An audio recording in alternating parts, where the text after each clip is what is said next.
Ladies and gentlemen, boys and girls, children of all ages, welcome to another edition of the hippest trip on a Tuesday night that you will find. The Sideline Junkies Tuesday night flight. I'm the big guy KG, sitting in with my good friend. My main man, the gentleman Jack, What do you say, joined big by my guy? How other you main doing? man. I'm feeling pretty good, Jack. All Hopefully, we'll be right. joined by my other main man, Midnight Rider. Am I lagging, Jack? Because it feels Yes, like I'm sir. lagging. Yes, sir. All right, let me fix You that good? lag, Jack. You good? Jump out. I'll yak a little bit. So while we're waiting All for the right, rest of the Jack. team to come in, I'm going to go ahead and just talk about some things. We got tonight, NCAA basketball is going to be going on. Number 19, Kentucky, is facing number 6, Duke Blue Devils in Atlanta at the State Farms Arena. I say that should be a good matchup. Currently, we got Michigan State playing Kansas. They're early in the second half, 54-52, Kansas. NCAA basketball is getting ready to start rolling. We got a bunch of tournaments coming up leading into the holidays. That's always fun. And, man, ain't no sports. Man, I love college basketball. I just love the intensity, the heart, the determination of all the athletes out there. You really see it on the court where they don't have, a helmet over their head to kind of hide their emotions. So I feel NCAA basketball, you just see all the heart and grit coming through these athletes. And that's why I think I enjoy it so much. March Madness, that's my Christmas, man. I love March Madness. I love tournament week before March Madness with all the conference tournaments. So NCAA basketball is getting ready to start full swing here, man. It's already started. A lot of guys playing cupcakes, but you see them Blue Devils, man, minimal cupcakes. We go against the big dogs because we are one of the big dogs. Go Duke. Had to put that in there for everybody. I'm glad I got the screen to myself right now because my co-host would have been tripping on that.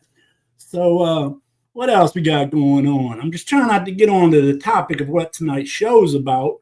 I just want to, take a little time so my guys can get their technical difficulties straightened out. I got some tidbits I got up here.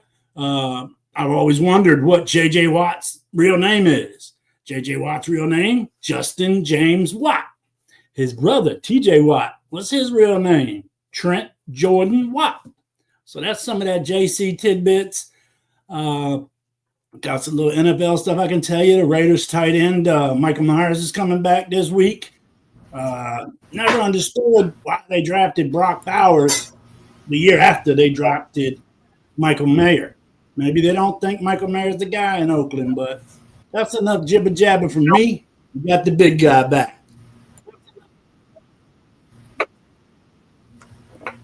All right, let's hope we good. And let me know if I'm lagging there, Jack. I don't know what's going on here.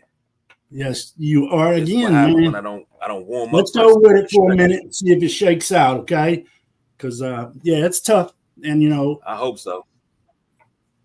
okay, let's roll.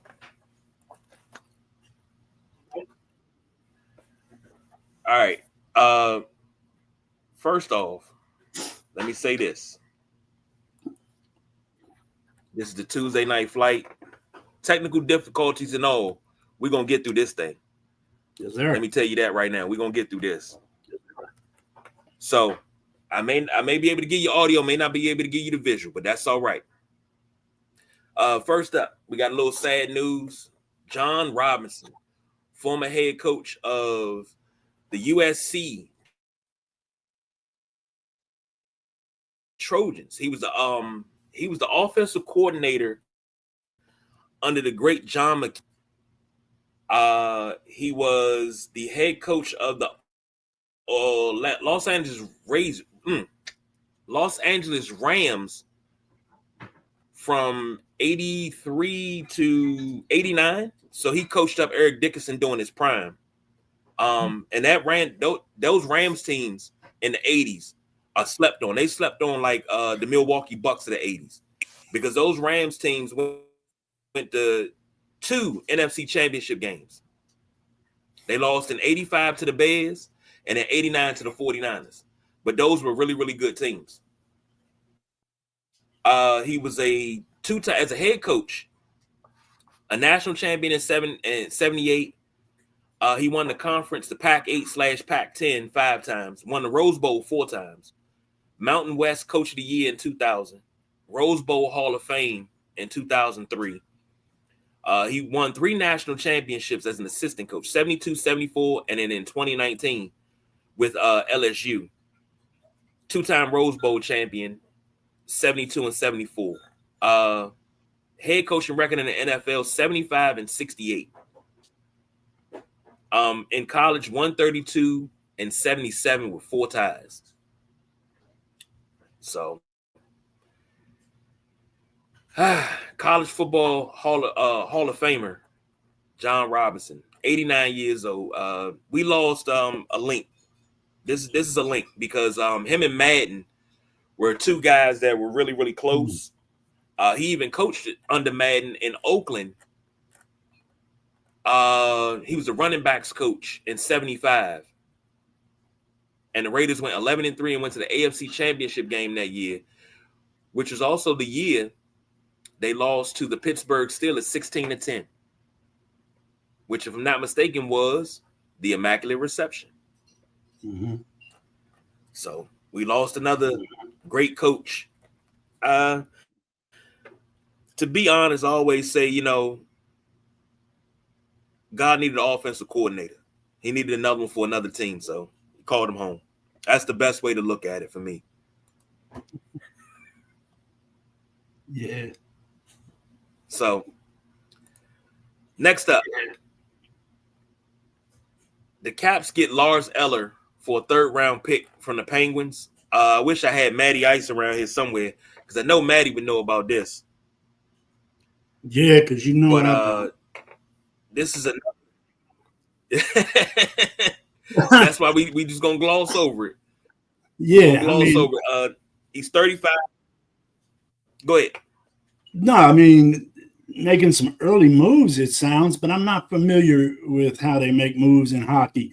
The season's 2-3 weeks old, or is it longer than that? Yeah, it's not even a month. Got you. No, it's not even a month. Yeah. So maybe we'll get Matty Ice in for a show once they get a couple months in. Right now, he's played 17 games. He has 4 goals with 3 assists. He got 7 points total. So, for his career, he has 182 goals. He was a 1st-round pick in 2007 with St. Louis, 13th overall. So, maybe this will make the Caps a little bit stronger for a run at Lord Stanley's Cup. So, that'd be nice. Let's jump off in the NFL. Mm-hmm. All right. First game up. Niners beat the Buccaneers 23-20. Brock Purdy, 25 of 36, 353 and 2 touchdowns. Christian McCaffrey, 13 carries, 39 yards. Juwan Jennings, 7 catches, 93 yards. For the Bucks, Baker Mayfield, 18 of 29, 116 and a touchdown. Bucky Irving, 13 carries, 73 yards and a touchdown. Rachaad White, 6 catches, 39 yards, 1 touchdown. Jack, take it away. Well, Baker Mayfield gave everything he had. He really did. If you watch that game, I mean, and then the late drive that they was trying to go down, when they went down and got the field goal, he was stiff-arming Bosa for about 15 yards and then completed the pass still while Bosa was holding him and he was stiff-arming Bosa. I mean, Baker just played with so much heart, and I think he has this season as well. Just tough to see him take that lump. Purdy was just bald. McCaffrey got 100-plus total yards in the first game back. And you gotta give San Fran's kicker Moody credit. He shook off 3 missed field goals to hit the game winner. I'm sure he wasn't feeling total greatness at that point. So, that was a great game to watch. it shows that there has to be game planning into when you're going to score and how much time. I'm really noticing that a lot more this year in the NFL. You're seeing teams score with 1:40. You're seeing teams score as Tampa Bay did with 45 seconds left in the game, and San Fran comes back and beats them. So really, clock management is very important. The way these offenses are clicking nowadays to make late game wins. So I thought it was an awesome game. Joined by the Midnight Rider, 49ers Bucks. What were your thoughts on that game? But first, before you answer that, how you feeling tonight, man? Man, I know I'm out of shape. That's what I do now. I've been running up and down steps trying to connect routers and WPS buttons and the whole nine. Trying to get my TV back working, but not a good look so far. But I do have internet, so I get to talk to you guys. Bucks Niners. I think this shows you that Tampa Bay can stick around.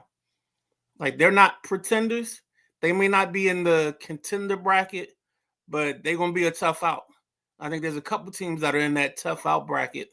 We're probably going to talk about one that's close by later on in the show. But there's a couple that just, they may not be right there, but they're close. And if they catch you on the right day, this could be their one chance. This could be the what is that thing in what does he say?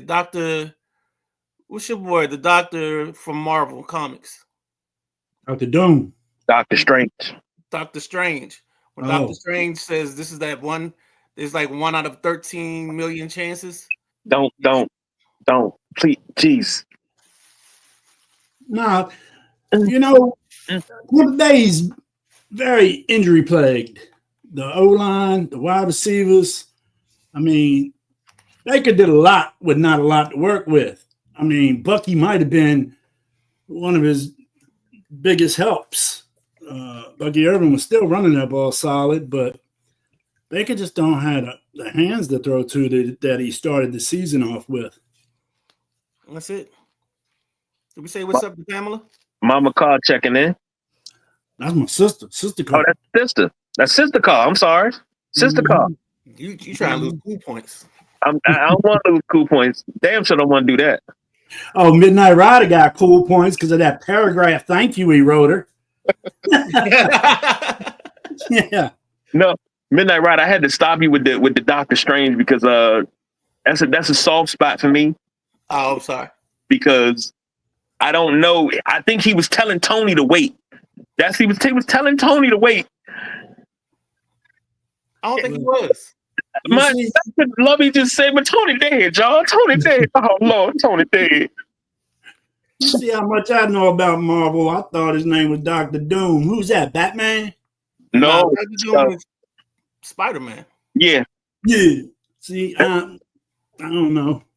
Oh, dog, don't worry about it. Until this Marvel series came up, and my kid was like gung ho, and I had to, like KG cried at this one. My son cried the one before when everybody started evaporating. I did too. When the Saturday, when Peter told me, say, Mr. Stark, I don't feel so well, and he just disappeared. Oh Lord, Peter gone. Oh Lord. Yeah, just know my son ain't talked to me for at least 45 minutes after the movie. It was until I said, "Do you want pizza?" that he finally talked to me. When I tell you, I watched that movie with the family. When Tony died, I lost it, man. I was in the movie theater. I was crying. It's only 2 movies recently that made me cry: Avengers Endgame and Ghostbusters Afterlife. I boo-hoo cried in the movie theater for those. Lord. Only movie I ever cried over was Brian's song. That's it. I didn't even cry at Lassie, dude. When Lassie died. Well, I also cried at what is that? Friday Night Lights. So When Boogie got hurt, can't play no more. when he went to the car and he told Uncle LV, he started sniffling. He said, "I was supposed to buy you a house. We were supposed to practice and we were supposed to go to the NFL." I had that conversation with my grandmother. That's why it took that toll on me, because I had that same conversation. And I told her I was supposed to buy your house back. I was supposed to do this. I was supposed to do that. What am I going to do now? And I'm getting choked up now. Let's just go ahead and move on to the next game, because I don't want to be choked up. Yeah, we don't need no crybaby. Lions beat the Texans in spite of themselves, 26-23. Jared Goff, 15-30, 240, 2 touchdowns, but 5 picks. Jahmyr Gibbs. Is Jahmyr Gibbs Sonic or Knuckles? Sonic. Jahmyr Gibbs is Sonic. So Sonic had 19 carries and 71 yards. Sam Laporta, 3 catches, 66 yards. For the Texans, CJ Stroud, 19-23, 232, a touchdown and 2 picks. Joe Mixon, 25 carries, 46 yards and a touchdown. John Mechie, 5 catches, 74 yards and a touchdown. Jack, before you take this over, I'm going to ask a question to the whole entire panel. Do you think the league has figured out CJ Stroud? No. No, I agree. No. I think They just game plan for him, right? I mean, the Detroit defense was swarming all over the place. I mean, Stroud had a tough game with the 2 picks, and they shut Mixon down. Mixon was almost maybe 2 yards a carry, if that. So Mixon wasn't a factor in this game, as I said, needed to be.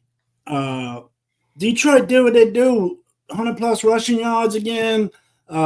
Passing game was clicking.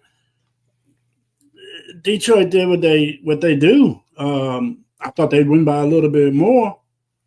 But no, I think Houston still got game left in them. I think Houston still got winning left in them. I don't think Stroud is figured out. No, I don't. Yeah, I totally agree with Jack. I think the issue for them is right now you don't have Nico Collins. You don't have Stephon Diggs. Tank Dill was a last-minute decision. Jack talked about Lyman being missing. I think that's their problem, because now you can take away – if you take away Mixon, you can take away a good portion of what these guys do and then go from there. And I think that's exactly what you saw.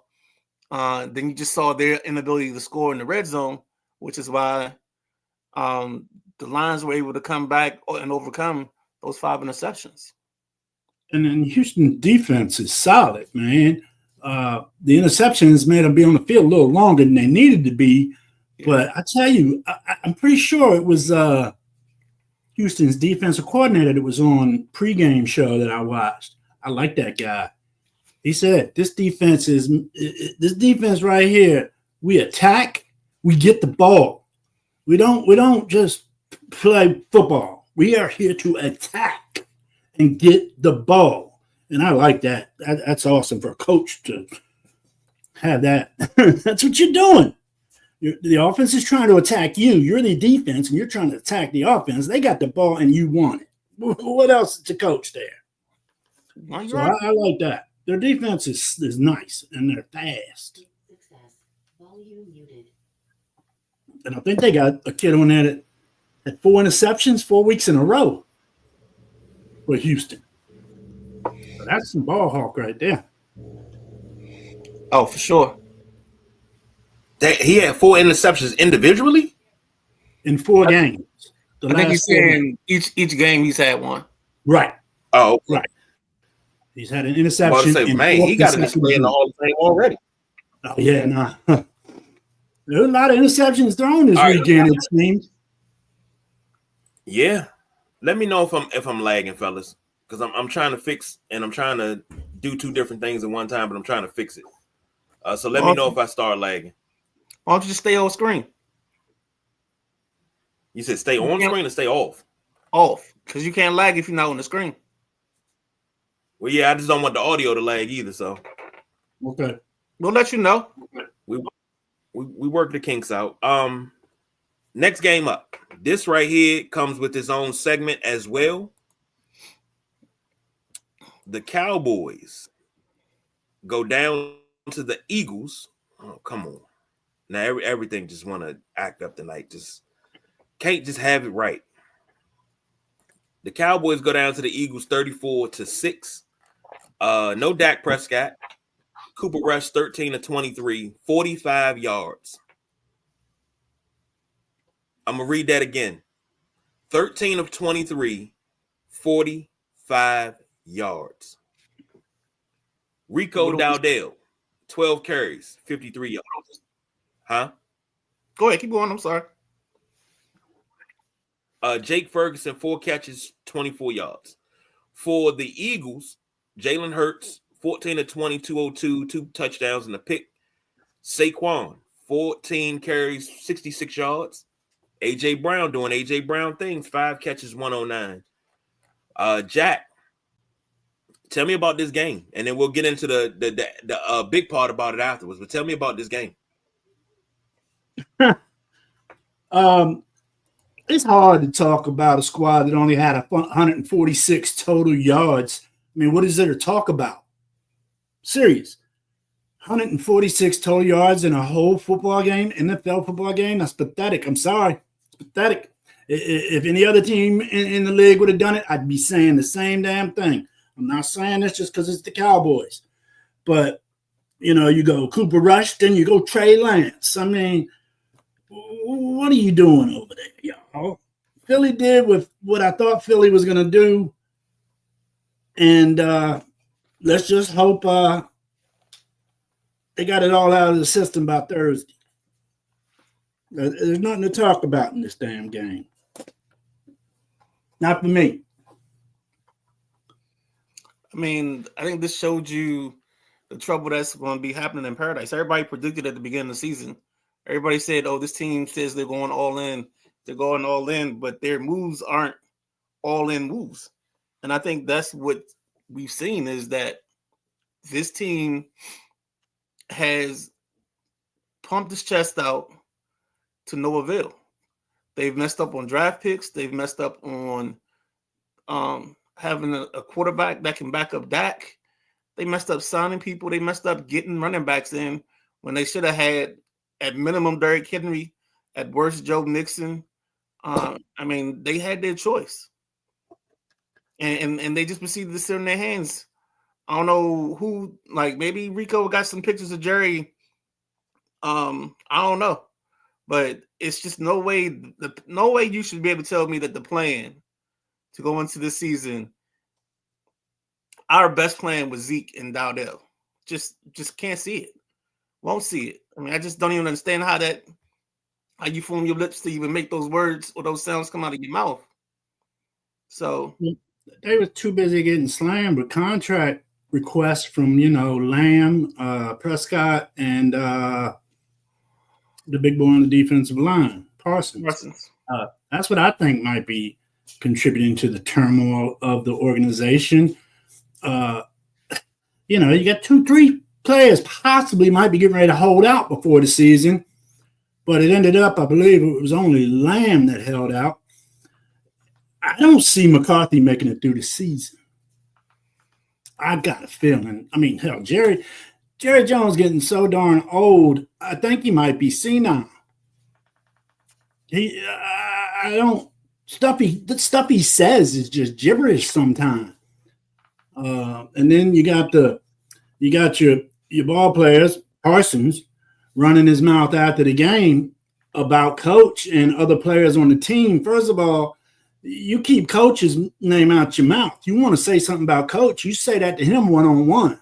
You ain't got to go out to the media, dogging coach. That's the way I feel. You got to be for coach. You go do that. You go talk to him one-on-one.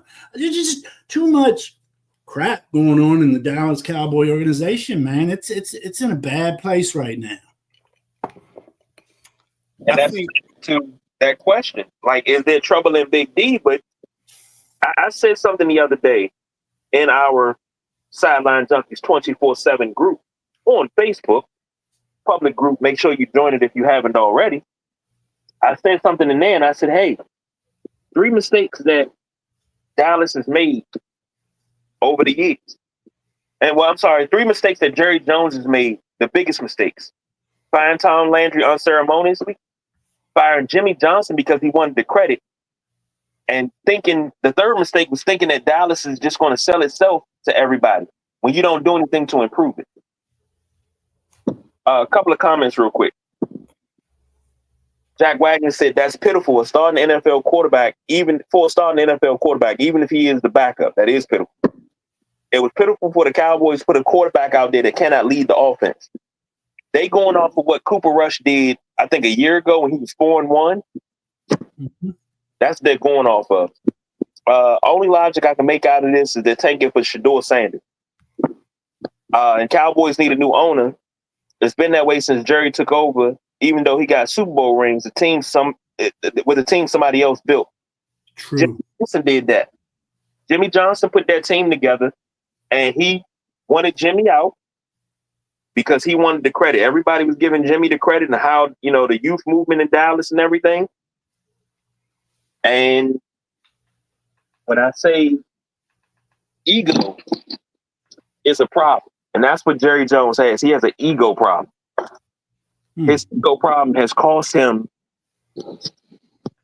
this franchise. Yes, this franchise sells itself. It's probably I think it's the most expensive franchise in the NFL. Mm-hmm. But the highest value. Huh? The highest value. Highest value. He has cost himself with his stubborn ways. He's messed up a lot. And if you say that Derrick Henry's price was too high, but the guys that you're going after ain't producing, Dallas has no run game. No. And what happened to Pollard that they used to have? He's in Tennessee. I never understood why they got rid of him. He was up for a contract. Right. Jerry don't pay those. And what's you're not paying that guy that kind of money. That's the guy you replaced by drafting somebody else. Right, but they didn't. That's their fault. What's the the guy that did? I'm a phone call away. I told Jerry and them if they were listening to the Sideline Junkies draft preview, I told them to go get man, you just told me you could barely run up and down the steps. Don't give me that. I'm not talking about me playing, Jack. I'm talking about me picking players. Come on. Okay. No, that's usually what BJ and KG be saying. Nah, dog. I know I'm past that. You was riding that bus. No, sir. Jack, that bus dropped me off 20 years ago. I can run for at least 75 yards behind that line. I'm good. Oh, we know, KG. You could throw a frozen rope, too. See? All right. BJ was honest about it. Said ain't nothing going to be more than 7 yards. West Coast offense, dink and dunk, baby. But shit. Jerry believes in that old adage of not giving a second contract to a running back. And he didn't give a second contract to Pollard. Not so fast. That's not exactly his thoughts. Mm-hmm. Close, but not exactly. But yeah, in order to go like that, you got to have them lined up like a stable. And the Cowboys had been doing that for several years in the past. They always have next man up, and Jerry lets them, let them walk. But I don't know. I'm the guy. If you got somebody that's helping your team win, you keep them around. You get rid of the negative. You keep the positive, regardless how old they are. And sometimes, look at the ageless wonders we're rolling this weekend. Though you had Campbell. Was that last night? Calais Campbell, 38-year-old defensive lineman. 2 batted balls, a sack, and some more stuff. He had a great game. Go ahead, KG. I interrupted you. I apologize. No, you're good. See, the problem with Jerry, and I don't want to harp on a dude like I'm mad or something like that, because I'm more upset about the way he handles business, but he walks around like he's cock of the walk. And I understand why the fan base is like that. I understand why they say this is our year, because you can't see. Well, with all the sun that shines in that stadium during 4:00 games, you can't see anything other than the sun shining. And you walk around like you're cock of the walk, like you're supposed to win everything because you are the Cowboys. No, it doesn't work like that. You got to remember, this team was built. It was built in the 70s. It was built in the 60s. It was built in the 90s. Once you got rid of your architect, everything went downhill. They never draft for the future. They draft for right now. And right now, when you had Jay Novacek, you drafted Eric Bjornsson instead of drafting for the future. You let Barry Switzer go, you bring in Dave Campo.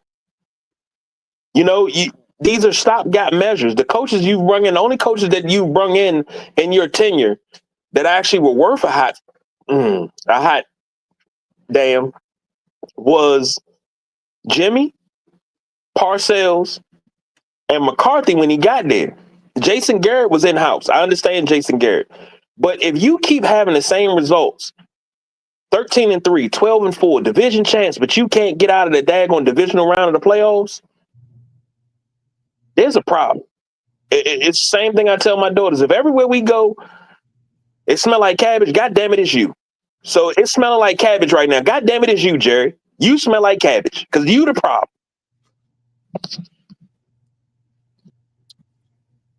Jackson, exactly. That's why he wanted Jimmy out, because he wanted the credit. Derek says he wants to win, but he doesn't really mean it. No, he's still living on the 90s. That's what he's doing. He's living on the 90s. Xavier says he thinks he's the Lions coach. That's who he should have signed. Dan Campbell should have been his go-to. Jack Wagner said Jerry is getting that money.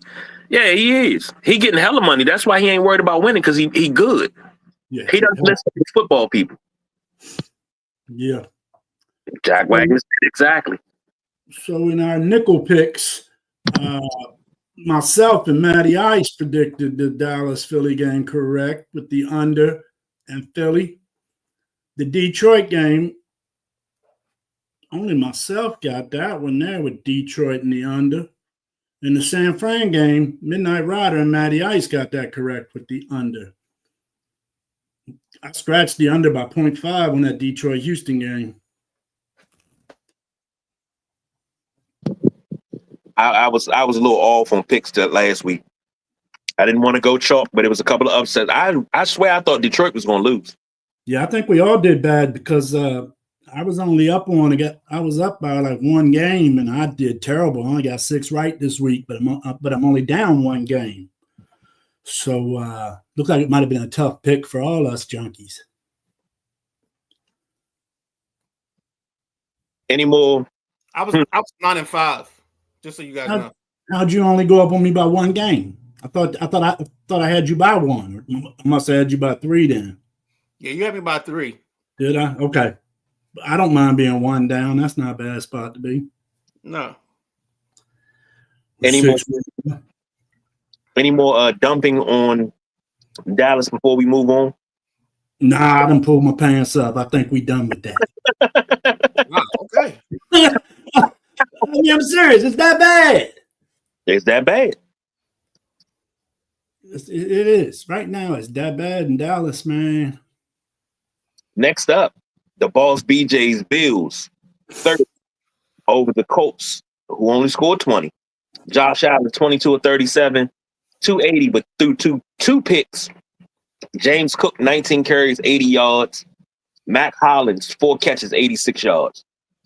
For the Colts, Flacco was 26 of 35, 272, 2 touchdowns, but threw 3 picks.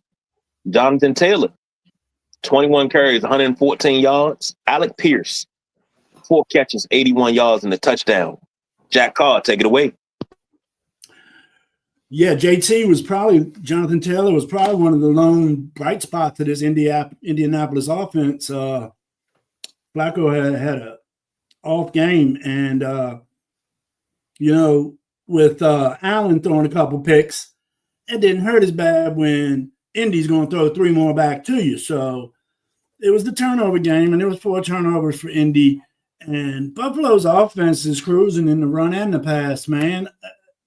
If you go back and listen, this is pretty much how all 3 of us described this game. It's going to be Buffalo in the 30s, Indy in the 20s, and the over. And that's what it was. So Indy, I don't know what they're going to do. I saw a report today.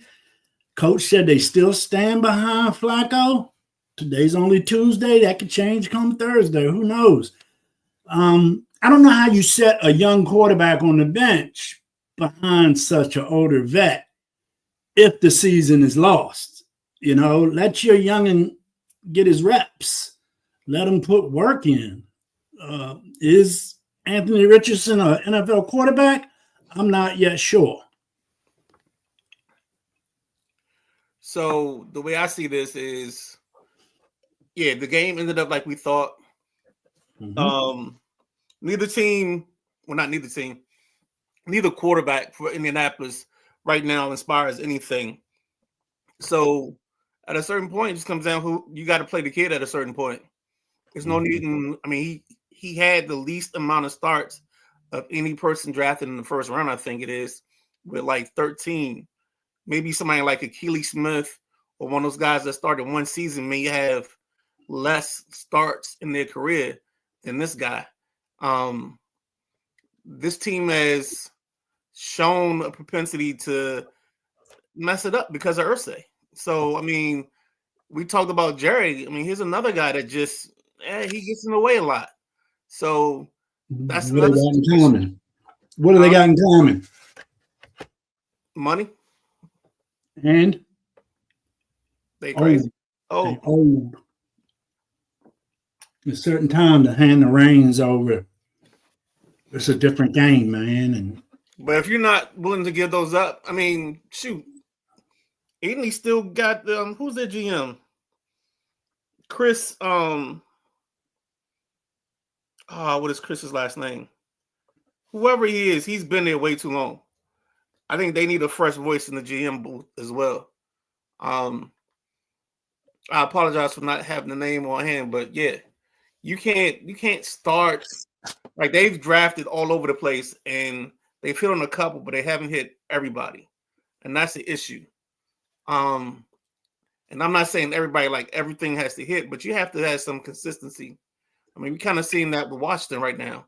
You looking for the GM of Indianapolis? Yeah. Yeah, Chris Ballard. That's what it is. Yeah. And he's struggled. I mean, they've struggled to put something on the field together, cohesive in a while, and I mean, it looks like they're still doing it. Mm-hmm. Yeah. And in this here Buffalo Indy game, myself and Midnight Rider picked Buffalo in the over, and that was accomplished. Here's the thing that I don't understand. When it comes to Indianapolis, much as I admire Jim Irsay, as much as I admire him, I have to agree that I think it's time for him to step down. He knows better than anybody. When you step back and you take your hands off of it, what can flourish because you let the people around you do what they're supposed to do. He knows that better than anybody because he watched what his father did in Baltimore and being all hands on and this is my team and it's going to be run like this and that. And you alienated the whole entire city and you destroyed a franchise that had to be rebuilt. I hope he doesn't make the same mistake, but he's trending towards that same mistake by being so hands-on. When granted, I know he has the experience as a GM in the NFL, but your time is done. Let your football guys do it. You sit back, write the checks, ask your questions to your guys, but you give them the task to put you out a winner. This right here ain't gonna work. And as far as Anthony Richardson goes, I don't want to seem like I'm a hypocrite. I really don't. But I feel like a hypocrite because I'm like, I understand why he got benched.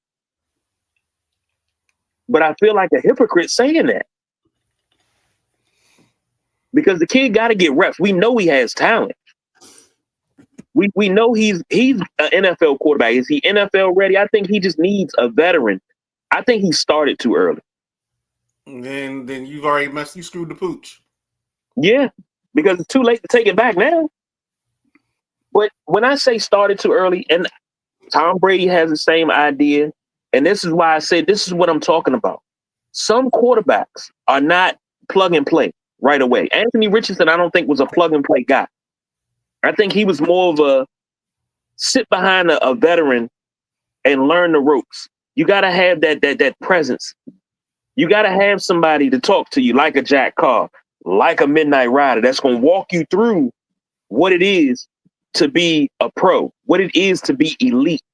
You got to have a quarterback that's been to the show, that's been to the playoffs, that has that experience, that is tough, that can tell you, all right, this is what you got to look for. This is what you need to expect. But he also has to be on the receiving end and receive those lessons and be very, very receptive. You can't just be like, all right, old man, I hear you. No. You got to actually be there and listen to what they're saying to you. I think their mistake was having Gardner Minshew there his first year, because Gardner's more so trying to compete to stay in the league than anything else. So he may not have gotten the attention you would have gotten from someone who has started, failed, and kind of know their role as a backup, and they're more in a nurturing spot instead of a competing spot. Xavier said, I'll suit up if they really need a running back. You talking about Dallas? Good God. Everybody wants to be the athlete today. Well, I mean, Xavier's 16, so he can be the stud. I just look, get him in the weight room. He's small enough. He bigger than what's the dude, Deuce Vaughn? He bigger than him. Matty Ice just got home and seen a movie with my wife. Bills did what they should have done. They did. And Matty Ice, we talked about in the first segment, Lars Eller coming to from Pittsburgh to Washington for a third rounder. You get a chance, man. I just need to hear your thoughts on that. Yeah, sounds like a good move. Let us know. Yeah, it does sound like a good move. It is a good move. Exactly. You let your football guys run your football team. That's it. I never heard of an owner. Well, let me not say I never. Successful owners. You think of the Rooneys. You think of Jack Kent Cooke during the 80s. You think of who else? The Crafts.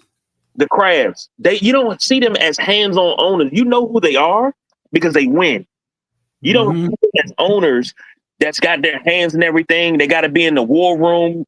You see owners like the Rooneys, the Crafts. If they're in the war room, you see them over in the corner. And then when the camera gets on, they in there cracking jokes. They keeping the room light, but they not in there, oh, let me pick up the phone, let me make this deal, let me do this. No, they're not doing that. And that's the problem with ownership in sports. I learned a long time ago.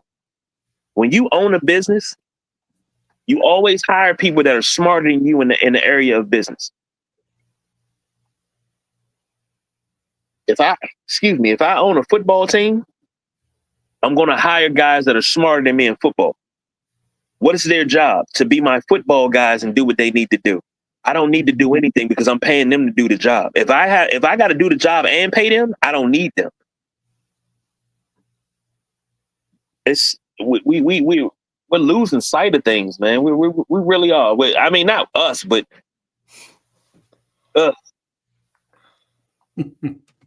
I'm sorry. I just keep ranting, and I don't mean to. That's good. Next up, Steelers versus Commanders, 28-27. I think we're going to spend some time on this because there's a lot to be said. Russell Wilson, 14-28, 195, 3 touchdowns and a pick. Jalen Warren, 14 carries, 66 yards. George Pickens, 5 catches, 91 yards, a touchdown, and a suplex. Jaden Daniels, 17 for 34, 202. Austin Eckler got a nose for the ends. Austin Eckler is going to be our Gerald Riggs right now. 14 carries, 44 yards, and 2 touchdowns. Scary Terry, 5 catches, 113 yards. Excuse me, I heard somebody call Scary Terry probably one of the best, if not the best, receiver right now in the NFC East. Some may not agree, but some may. Ah, NFC East. Yeah, I was shaking my head when you said best receiver, but in the NFC East, yeah, Neighbors ain't got enough catches. Lamb ain't got it. And the Uh, only other thing that can give him contention is AJ Brown, but AJ Brown is a little down. He's not out. He's a little down this year. But right, he hasn't played every game. yeah, and they've been blowing people out. So, but gentleman Jack, tell me about this game. Well, everybody foresaw this game as being the let's see if Washington belongs game, against another conference contender.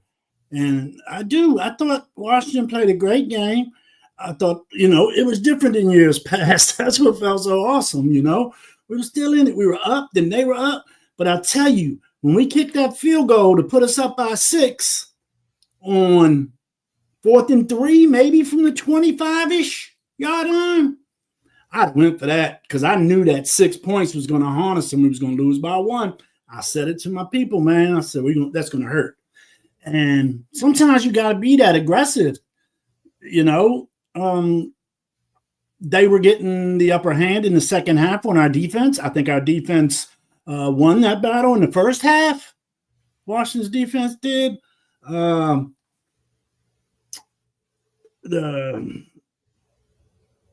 Wilson did what he had to do. That pass in the end zone to Williams, I think it was luck.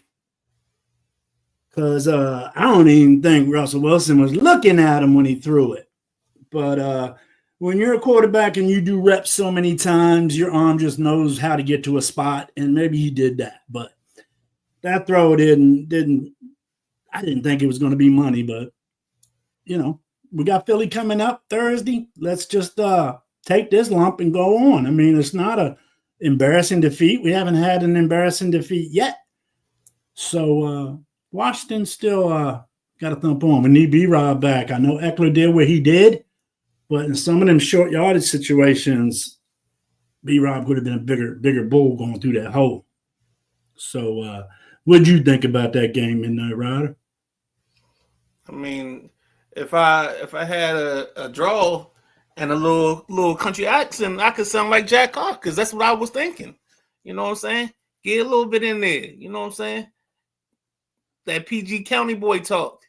It's a little bit of mix of all kind of stuff. It's like I said, Jackanese. But I mean, I think you were right on the 4th and 3. I didn't think it was as big of an issue, but it came back to haunt them. So kudos to you on that for even thinking about it. I don't want to harp on the refs because if you could go through this game with a fine-tooth comb, you see where both sides got bad calls. I do think the NFL needs to start considering some other options when it comes to the officiating because you got too much money on the line. Like, you got to start doing some other things, having some restraints, maybe even some requirements, physical stamina. Some of these guys being in better shape. I mean, those guys were like 5 yards behind the play, running up and making a spot. You can't spot a ball 5 yards away looking at an angle. You just can't. You can't spot it accurately. And then the other thing they evoke is that, what is that, the eye in the sky thing? It's like they only evoke that when it's convenient for them. It's just, I don't know. I think the competition committee needs to start looking at some things. And even if it's not this year, they should start ironing out some things so in the years to come. We're not always having this argument of the refs blew this call and the refs blew that call. And that's why the NFL is fixed. Well, I won't say the NFL is fixed, but they did blow that 4th down call because that was a first down. I think it was too. No matter how you look at it, with every angle, he was even ahead of the unofficial line. That was a first down. And in this game, a lot of things came out. Number one, officiating across the league was bad. So that officiating across the league needs an overhaul. We need Ed Hockley back and Red Cashin or something. We don't need Ed Hockley back. But secondly, people in the fan base that were getting on Jaden saying that he had a bad game. It was a lot of, I wish I could count up all the drop passes that he put on the button and they were dropped. It was a lot of drop passes. Noah Brown, not Noah Brown, it was a Dayami drop. Noah Brown dropped, Dayami dropped one. He dropped the touchdown in the back of the end zone, hit him right in the hands. Mm-hmm. And John Madden always said, if it hits you in the hands, you got to catch it. Third, but let me stick on number 2 first. For people in the fan base saying Jaden cost us that game, I need you to turn in all of your Redskins football team Commanders gear. Don't ever rep us again because you're a fair weather fan and you're a bullshit fan, and I need you off this bandwagon right now. Thirdly, I felt absolutely horrible for Johnny Newton. Johnny Newton is a guy that we talk about. Here's a guy that we talk about a lot on this show, on his impact and how good he is. Him jumping off sides on that 4th and 1. And he put his hands on his head and he just like, oh no.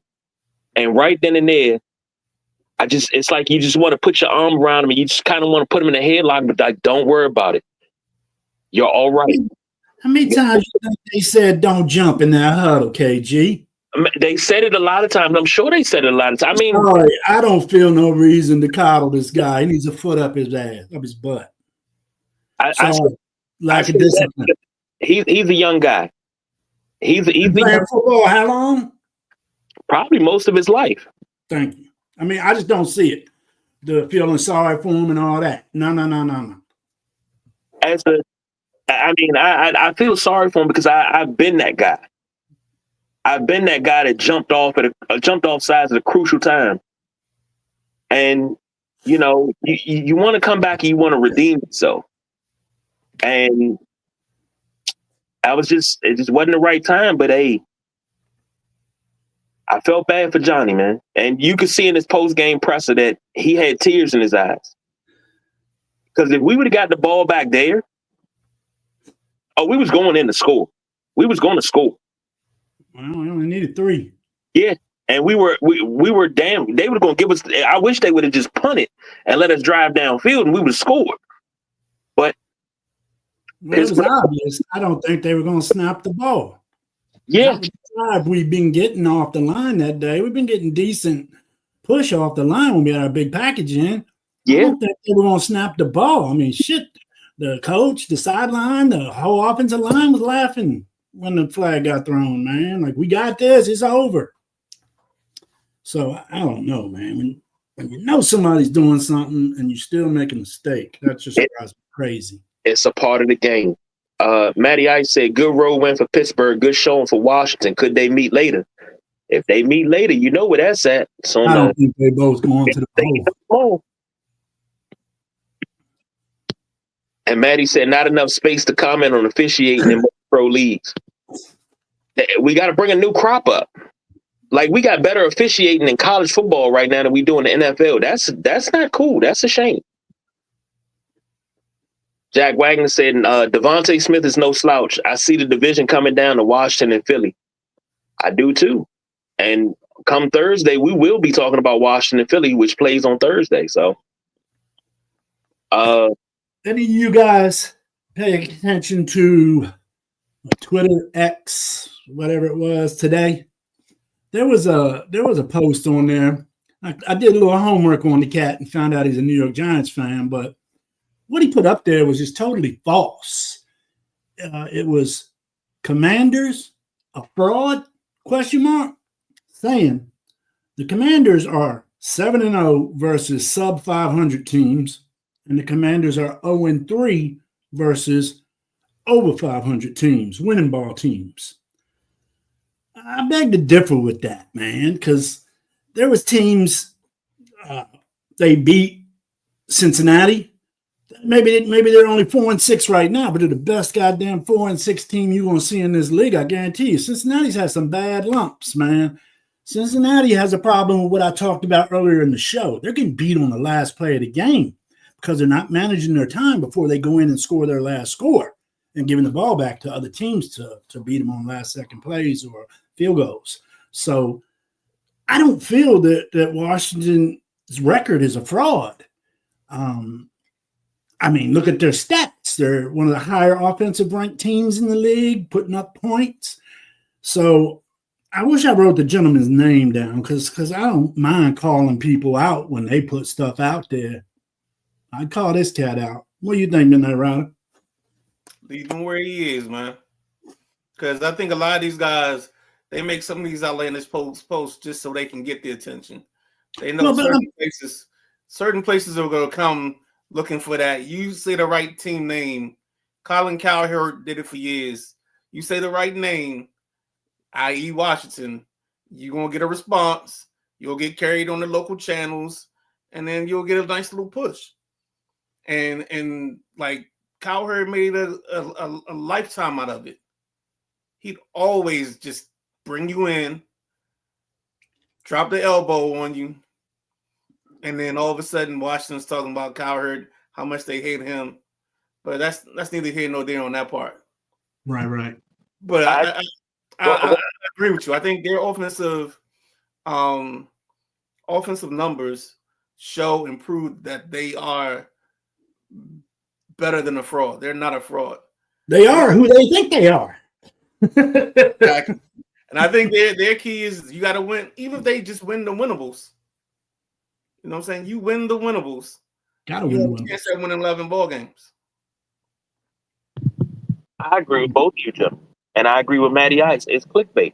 Because I notice a lot of people got a lot to say about what the Commanders are doing, what they're not doing. Oh, they only win in this game. We can't control who we play. Okay? We can't control who we play. Well, like we can.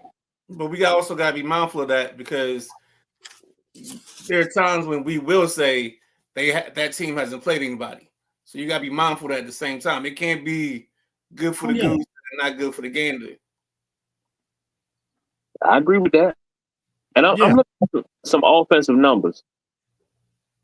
Washington was at the top last year. What was it? Last year, year before last? Last year when Sam Howell got sacked almost a record amount of times. We've only taken 21 sacks this season. Yeah, but he had 21 by like week 2. Yeah. Because teams feasted on us. They feasted on us. And that doesn't mean our line's any better. I think just our quarterback's a little more mobile. The line's a step better. It's still not the line I would like to see, or I think the organization would like to see. But yeah, the sacks are down. And I don't look at this team. I'm gonna tell you a stat that's indicative of this team not being a fraud. When it comes to total touchdowns, they are top 10. What's that? 1, 2, 3, 4, 5. They're number 6 with 30 total touchdowns. Number 6, and they're only behind the Ravens by 9 touchdowns. The Ravens lead the league in touchdowns. Derrick Henry, thank you. I'm just like, come on. This is not the team that you think they are. And it's always another fan of another team. It's always another fan base that seems that they want to bash us. Or especially when their fan base is down. Right. We get it from Cowboy fans. We're getting it from I've gotten it from Jet fans. I'm like, we don't even play y'all yet. Like, chill, bro. But it's all fun and games. When it stops being fun and games is when you start wishing injuries on people. I'm tired of that. Like, people B-Rob had to say something on X the other day about people coming at him about not playing. We don't need B-Rob at 60, 70%. We need him at 100%. I think this is a playoff team. And if we're going to make the playoffs, we're going to ride the playoffs. We're going to ride into the playoffs on the back of Brian Robinson Jr. Mm-hmm. He is going to be, if Austin Eckler is going to be our Gerald Riggs, he's going to be our Ernest Bynum. Why do you keep saying that?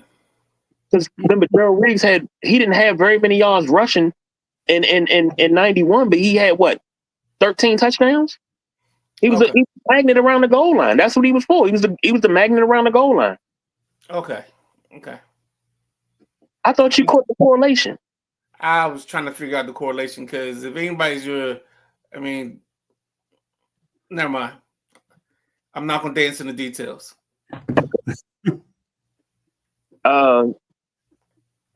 Matty Ice said, it's like when I talk about our 242 team fantasy league just around KG up a bit. It's clickbait. Yeah, tell me, Coop. Xavier said we got cheated that game. Hey, it's in the can. That's something I learned from the Mad Stoke himself, Ted Hendricks. Todd Christensen said that they had lost the game in Oakland, and he was pissed about it. And Ted Hendricks looked at him and said, it's in the can. There's nothing you can do about it. Move on to the next one. It's done. So that's the advice that I got for Commander Nation. We're not worried about Sunday. Yesterday's gone. Tomorrow's too far away. What we gonna do right now? Right now. That's what I want to know. What we gonna do right now? We'll find out Thursday. A bird flying at the same altitude. Right now, it's all we got. You know what I'm talking about? The greatest opportunity in the world is found in today. You understand that? We don't even know what yesterday got for us. You know what I'm talking about? Because it's already gone. Tomorrow, too far away. What about right now? What about right now? Huh? Would you give it all up for me right now? I got you. Huh? Let's go then.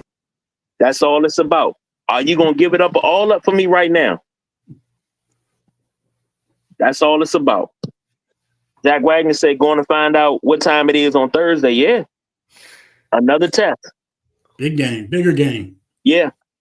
And come Thursday, we got some things that we got to talk about with that because it's a lot of history behind that. And anniversary of the game was the day, but we'll talk about that on Thursday.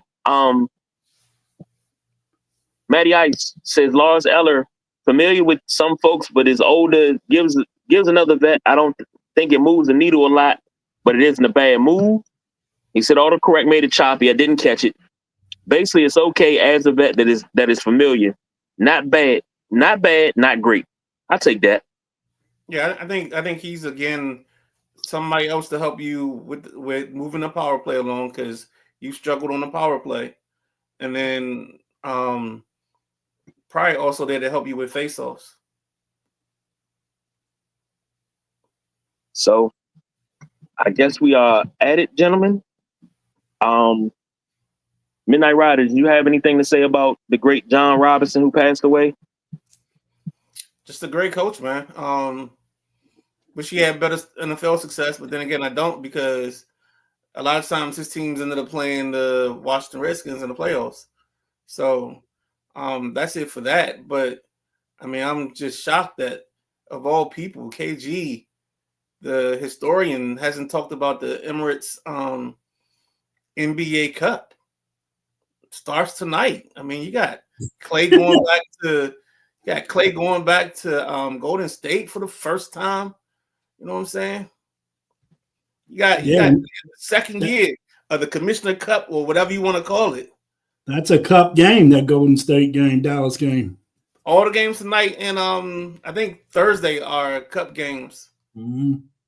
So the league is trying to get viewership back up because I mean, what I've been watching so far, it ain't pretty. You watching the wrong ball game, Hoss. Turn over ESPN, watch some real ball. I don't know what you want me to say because what you tell me last season? This ain't for you, KG. This ain't for you. It's for the younger generation. It is. I like it. You saying like who the champ was last year? That's what it was. Correct. No, I like the in-season tournament. It gives you something to see some knit and grit.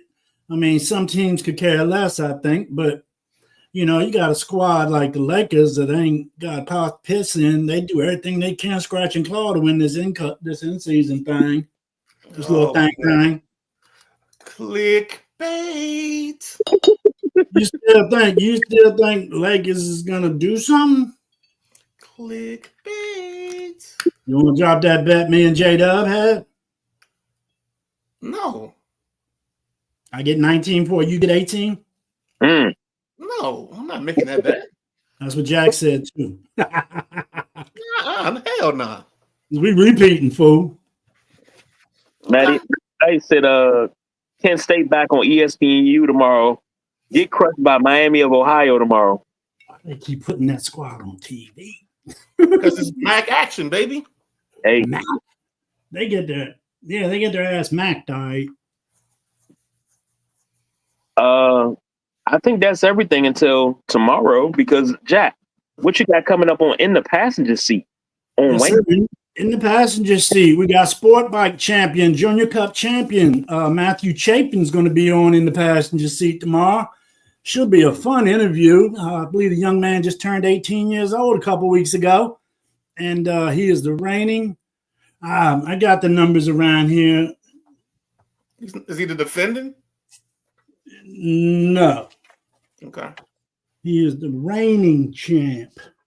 Damn, I do got my notes for tomorrow's show. But anyway, yeah, I grew up with his dad, and me and his dad been friends on Facebook. And since he's been racing, his dad made his racing page on Facebook, and I've been following his racing career. Man, he's something for, his age to be riding them big street bikes, man. Whew, I watched a bunch of them videos.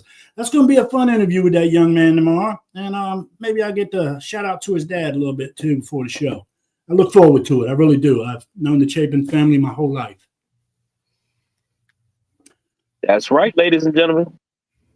8 o'clock, Wednesday, tomorrow. Don't forget to check out In the Passenger Seat with the gentleman Jack and his backseat driver, the Midnight Ride. So, until tomorrow, you'll see these two gentlemen. I will be back on Thursday. Until then. Duke games on ESPN. Oh, since you want, hold on. Let me say before we go. How about Georgetown? That's all I'm going to say. I don't know who you're talking about. Big East Freshman of the Week. That's what I'm talking about. Yeah. Play like They play relevant games. Huh? I said, who they play like Lamar? Right. No. They played Good Counsel. And Good Counsel beat them by 20. What? Yeah. Now you want to watch some hoops right here. This Duke, Kentucky, bro. Y'all disrespect. They've been down for a long time. Yeah, why y'all so disrespectful to me, man? Like why y'all do that? Clickbait. I don't know. It's just you, KG. We love you. We love you. But I used to tell people all the time, if I don't mess with you, then that means you should be worried. Mm-hmm. That means I don't like you. Georgetown's 2-0. They beat Fairfield and they beat Lehigh. Thank Oh, you. let's go, baby. Let's There go. you go. Field of to the 68. Championship. At McDonough. Well, look, you know what? I'm not going to invite y'all down to McDonough no more. I'm not. I'll go by myself from now on. I'll take a pass on that one. Oh, Hard pass. All right. I'll jump on the bandwagon when we start really winning. We start rolling. Because we the ones. You can ask Jack Wagner. I've never been on a Hoya bandwagon. Jack's a Hoya fan. There you go, KG. Hit J-Dub up. Then me and Jack Wagner and McDonough. But they done won 2 in a row. Since they won 2 in a row, I'm gonna post my famous number 2s. Derek Jeter, Malik Sealy. Let's keep it going. He'll be up here in a couple of weeks. Better get tickets. Ladies and gentlemen, that's Gentleman Jack. The Midnight Rider, the boss BJ was on special assignment tonight. I'm the big guy KG. Hoya Soxa. We out of here.